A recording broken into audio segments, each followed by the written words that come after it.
1 week ago, of course, we talked about the commitment of Jason Moore and the significance of that, not just because he's a talented player out of the state of Maryland, but from the defensive side of the ball, being the top recruit to the 23 class. Jelani Thurman, going back to the offensive side as a tight end, is another one pushing the top 100 players in the nation, and he just committed here in the last 3 days.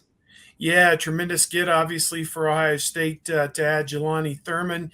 He's the second tight end in the class, joining Ty Lockwood, both of them ranked among the top 150 or thereabouts in the country. Lockwood, 135. He's the number 9 tight end in the country out of Tennessee. And now Jelani Thurman, 6'5", 230. He's the number 7 tight end in the country out of Georgia. So they're going into SEC territory once again, and pulling out a top player that everybody wanted: Alabama, Auburn, Michigan State, Clemson.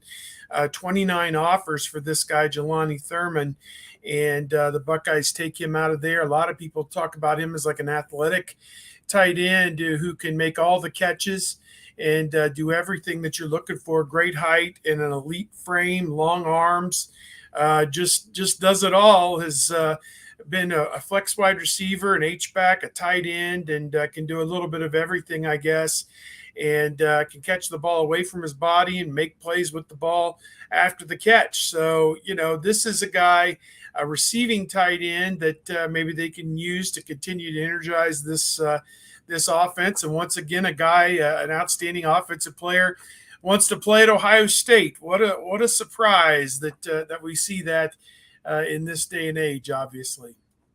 Jelani Thurman, 31 catches, 479 yards this last high school season as a junior, 15.5 yards per reception and 7 touchdowns. And yeah, everybody's rushing down to Florida and Georgia and the contiguous states to grab football players. But of course, in Ohio State's case, they're one of the few, if not maybe the only, and you could make a case for maybe a Penn State or a Notre Dame or a Michigan at times, but to not only go down to Georgia and Florida, because everybody goes down there, but people are grabbing, the 200th player in the state of Florida, or, the Nebraskas of the world or the Minnesotas of the world are going down to Florida. But to grab a guy that everybody wants, Ohio State may be the only team from north of the Mason-Dixon line, or what once was that is able to go down there and make hay. Yeah, no doubt. And I mean, you look at this class, and just punch it up here real quick on my computer, if I can do it. Let's see here. Looking at the breakdown: 6 guys from Florida, 6 guys from Ohio, 2 guys from Georgia, and then 1 each North Carolina, Maryland, Connecticut, Tennessee, and Texas. So they're really covering the map side to side and up and down. Not a lot west of the Mississippi just yet, but give them time. They've still got some guys out there that they're recruiting from across the country. But 6 guys from Florida, that kind of says it all. 2 guys from Georgia.